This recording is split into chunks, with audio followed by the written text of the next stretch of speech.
of Jubilees 20 verse 6. The Lord created thee for righteousness, and he established thee in righteousness and truth, to walk in his ways. Current frequency, 417 Hz. This frequency is utilized for the facilitation of change and the undoing of negative situations. It functions as a forensic clearing agent, removing the emotional and spiritual debris of past trespasses to allow the original household frequency to be re-established. In the original record, this deposition was given as a foundational charge to the patriarchs.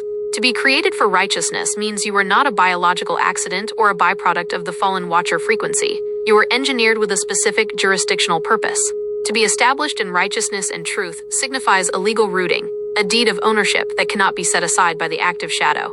Then, the walk represents the daily execution of that standing. In the modern context, this verse serves as a motion for summary judgment against the identity theft of the current age.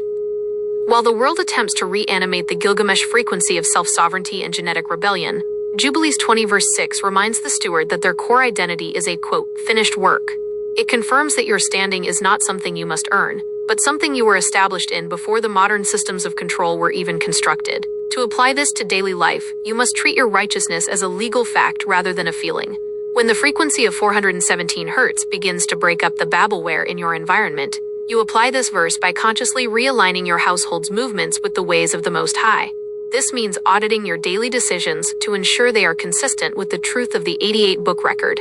You walk in his ways by rejecting the remedies of the world and relying on the forensic blueprint of the sanctuary, ensuring your jurisdictional authority remains uncompromised.